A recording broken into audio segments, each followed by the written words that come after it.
All right, welcome. You know, today we're going to do something a little different. Forget just learning grammar. Today, we're becoming architects. Yeah, you heard me. We're going to look at the building blocks of English, but as tools for building incredible things.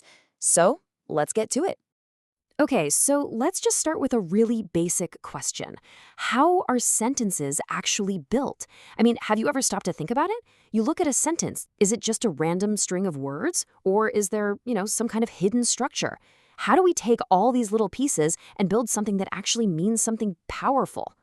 Well, here's the cool part. The answer is they're built just like a house. Seriously, sentences have foundations, they have frames, they've got all the action happening inside, and then all those little finishing details. And every single part of speech, it has a specific job to do, a role to play in building our ideas from the ground up. Okay, so where do we start with any building project? The foundation, right? You've got to have a solid foundation. And in the world of language, that foundation is made up of two key materials, nouns and pronouns. These are what give our sentences weight, substance, something to actually build on. So first up, nouns. Think of nouns as the actual physical stuff you'd build with. They're the concrete things in our world. A person, a place, an object, you name it. These are your bricks, your steel beams, your glass windows. I mean, without them, you've got an empty lot. You have nothing to build with. So, think of really simple, solid examples. A teacher, a school, a house. See how each one is a solid, real thing? A tangible concept we can grab onto and build from? These are our core materials, the stuff we actually work with. All right, next up, we've got pronouns. Now, if nouns are the heavy bricks, then pronouns, well, they're like the architect's secret weapon. They're all about efficiency. Imagine looking at a blueprint, right? Instead of writing the north-facing living room window 10 times, the architect just uses a little symbol. That's exactly what a pronoun does for us. Yeah, using pronouns is kind of like upgrading your toolkit. Instead of all this repetitive manual labor, suddenly you've got speed and efficiency. Words like I, him, he, she, yours, they save us from saying the same noun over and over and over again. It just makes everything flow so much better. They're the shortcuts that make our language not just strong, but elegant too.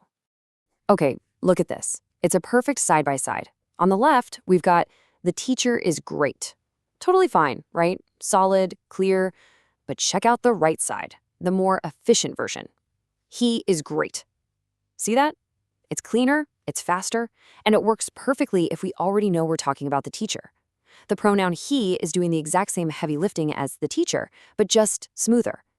It's this kind of efficiency that makes our language so cool and dynamic.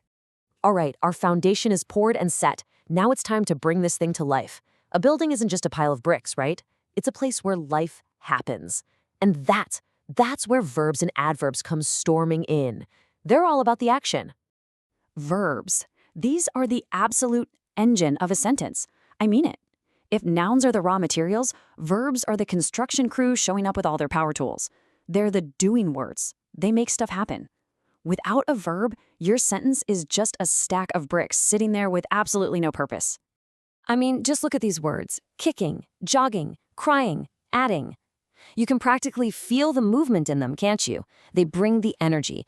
They're what turns a boring list of nouns into a story, or an event, or an idea that's actually going somewhere.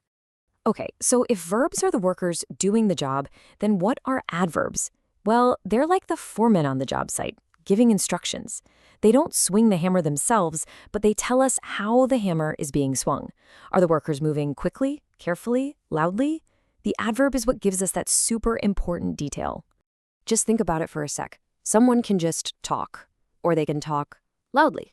A detective can examine a clue, or they can examine it closely. See? These adverbs, they add this layer of precision and color, telling us so much more about what's really going on. Okay, our building is starting to look like something. We've got the foundation, we've got the action. Now it's time for the really fun part, the finishing touches. We're talking about the paint, the electrical wiring, the mortar that holds it all together. This is where descriptors and connectors come into play. This is probably my favorite part. I mean, the theory is great and all, but seeing it actually happen is where the light bulb really goes on. So what we're going to do is build a sentence right here from the ground up, piece by piece, just like a real architect. Come on, let's watch. Okay, step 1. We start with our core material, the noun, dog. But we want to be specific, right?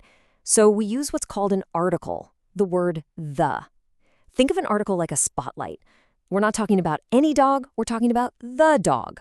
Boom, our first foundational block is locked in. Now, let's make it more interesting. Let's add some detail with an adjective. How about furry? This is like picking the paint color for the walls or the texture of the bricks. It describes our noun, dog, and suddenly we have a much clearer picture in our heads. It's not just some dog, it's a furry dog.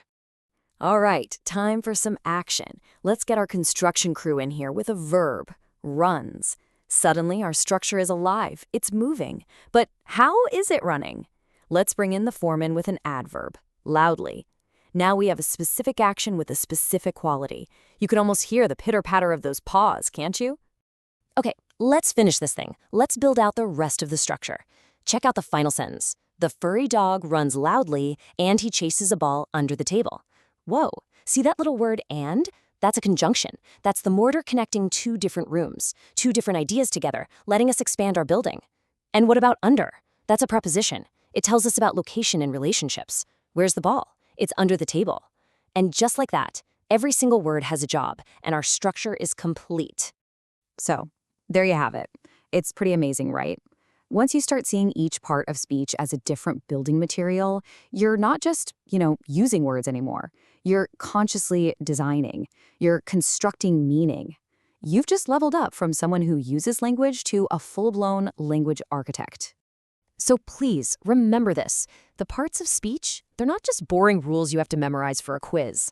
No way. They are your tools.